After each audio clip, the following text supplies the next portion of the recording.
Right now, someone is driving 5 extra minutes the wrong way because turning around feels like losing. You have done this too. On a hike, in a relationship, at your desk at midnight, refusing to delete a single line. Scientists just discovered why your brain would rather waste an hour than admit 10 minutes were wasted. They gave it a name in 2025. They call it doubling back aversion. Here is why this matters more than it sounds. Every day, you make dozens of tiny decisions about whether to keep going or turn around. A route, a relationship, a job, a diet, an essay you hate. You assume you choose based on what saves the most time. You don't. You choose based on how far you've already walked. Economists have a name for the classic version of this mistake, the sunk cost fallacy, and you've probably heard of it. But this is a different animal entirely, hiding inside decisions that have nothing to do with money. It hides inside a simple question. Do I go back or do I push through? And that single habit might be the most expensive one you own. Let's start with the experiment that started it all. Researchers built a virtual hallway. 200 people walked through it, looking for the fastest way out. One path was shorter, but it meant retracing your steps back the way you came. The other path was also short, but it curved forward, never doubling back. Same distance, same time.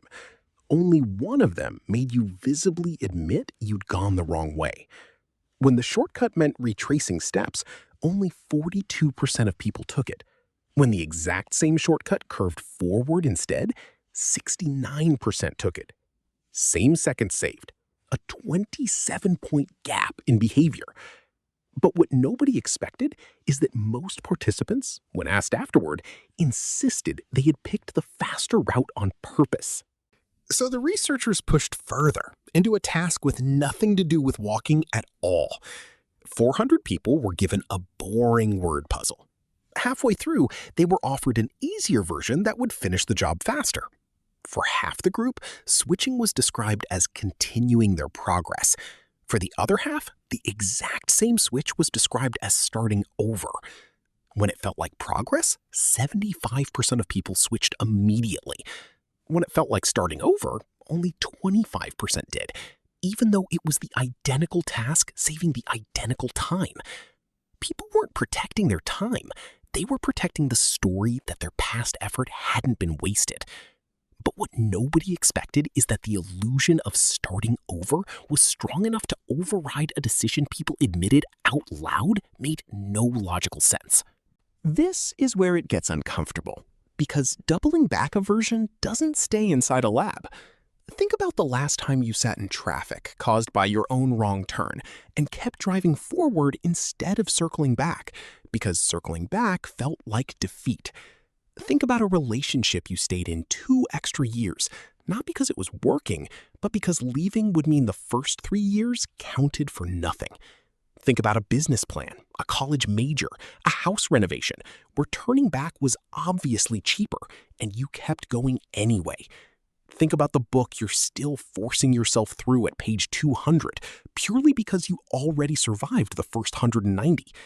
The researchers found this effect even in something as small as rearranging a spreadsheet, where people kept a clumsy structure rather than admit the first version was wrong. But what nobody expected is that the more visible your past effort is to other people, the stronger this bias gets.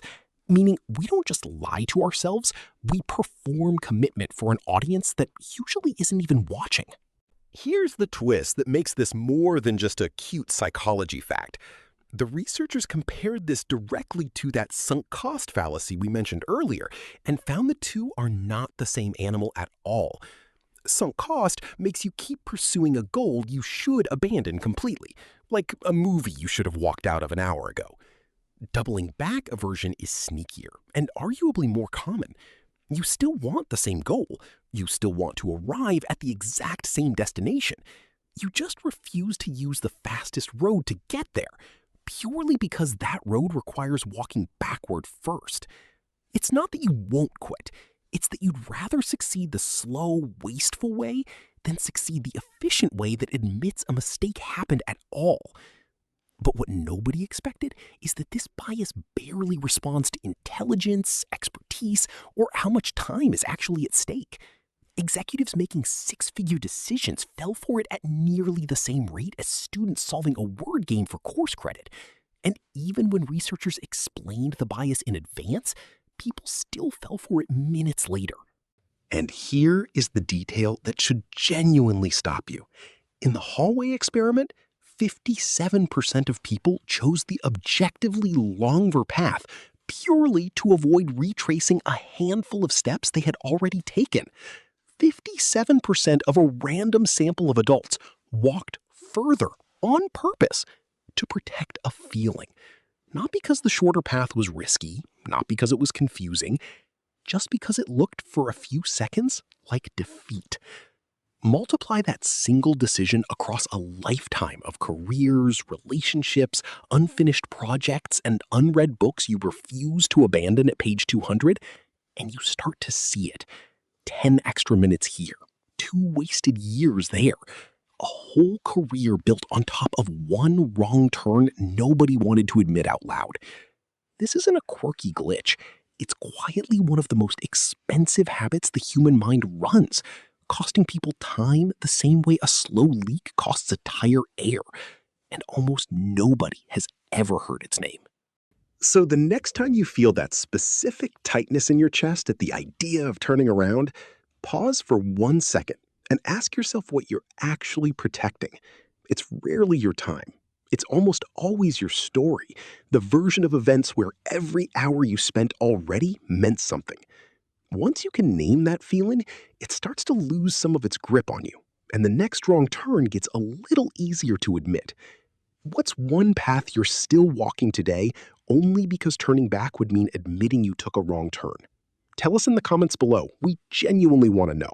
And if this changed how you'll think about your next decision, like this video and subscribe for more science your own brain has been quietly hiding from you.